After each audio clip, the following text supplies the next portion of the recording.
Hello friends, आज हम discuss करेंगे oogenesis।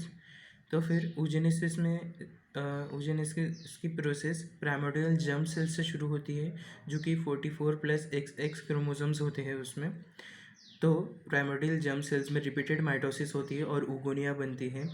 oogonia 25th week of intrauterine life में बन जाते हैं, जो कि एम्ब्रियोनिक फेज में बनते हैं। और ये टोटल 7 मिलियन सेल्स होते हैं oogonia। और इस फेज़ को बोलते हैं मल्टीप्लिकेशन फेज़। और oogonia में ग्रोथ होके बनते हैं प्राइमरी oocyte। तो oogonia में जो ग्रोथ होती है और फिर प्राइमरी oocyte बनती है, उस फेज़ को हम बोलते हैं ग्रोथ फेज़। प्राइमरी oocyte में मियोसिस हो जाती है, फिर मियोसिस होने लगती है, शुरू होती है, लेकिन मियोसिस अरेस्ट हो जाती है डिप्लोटिन स्टेज में, प्रोफेज 1 के डिप्लोटिंग स्टेज में, due to OMIP oocyte maturation inhibiting protein. इस OMIP के वजह से प्रोफेज 1 के डिप्लोटिंग स्टेज में मियोसिस 1 रुक जाता है। तो जो प्राइमरी oocyte होता है प्राइमोर्डियल फॉलिकल में जो प्रेजेंट होता है, उससे बनता है प्राइमरी फॉलिकल, उसके बाद में बनता है सेकेंडरी फॉलिकल, उसके बाद में बनता है अर्ली टर्शियर फॉलिकल। अब तक तो इसमें प्राइमरी oocyte प्रेजेंट था, लेकिन जो लेट टर्शियरी फॉलिकल होता है उसमें सेकेंडरी oocyte प्रेजेंट होता है। तो उसके बाद में प्यूबर्टी में जब मेनार्च शुरू होता है, यानी मेंस्ट्रुअल साइकिल जब शुरू होती है, तब उसके बाद में मियोसिस 1 कंप्लीट हो जाता है। यानी जो प्रोफेज 1 के डिप्लोटिंग स्टेज में जो मियोसिस 1 रुका हुआ था, वो मेनार्च के बाद कंप्लीट हो जाता है। और इस मियोसिस 1 में अनइक्वल साइटोकाइनेसिस होता है, मतलब एक तरफ बनेगा सेकेंडरी oocyte और एक तरफ बनेगा प्राइमरी पोलर बॉडी। मैंने पहले भी बताया था कि secondary oocyte late tertiary follicle में प्रेजेंट होता है, और फिर पोलर बॉडी में भी डिजेनरेट, मतलब वो डिजेनरेट भी हो जाता है।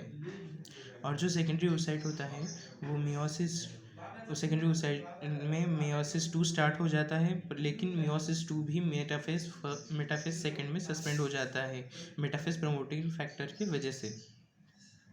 और उसके बाद में सेकेंडरी oocyte मियोसिस 2 में सस्पेंड हो जाता है, यानी मेटाफेज सेकेंड में सस्पेंड हो जाता है, मैच्योर जो कि मैच्योर ग्राफियन फॉलिकल में प्रेजेंट होता है। और ये जो फॉलिकल होता है वो 14th day of menstrual cycle के दिन रप्चर हो जाता है।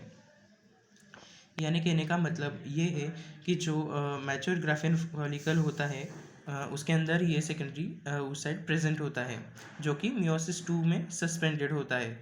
लेकिन 14th day of menstrual cycle में ये फॉलिकल रप्चर हो जाता है, और फिर सेकेंडरी oocyte उसके अंदर जो प्रेजेंट होता है वो एम्पुला में पहुंच जाता है।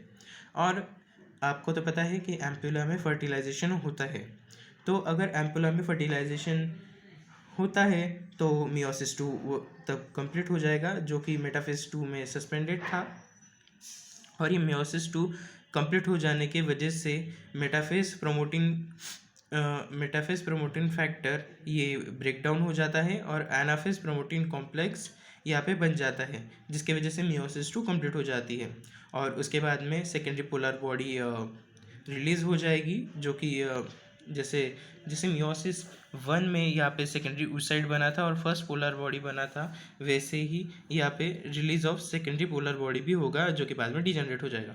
उसके बाद में बन जाता है हमारा ओवम, मतलब एक तरफ ओवम बनेगा, एक तरफ सेकेंडरी पोलर बॉडी बनेगी। और फिर जब ओवम बनता है, या फिर ओटिड भी आप इसे कह सकते हैं, तो उसके बाद के प्रोसेस में यहाँ पे जाइगोट बन जाएगा, जब स्पर्म और ओवम मिल जाएंगे फर्टिलाइजेशन होने के बाद।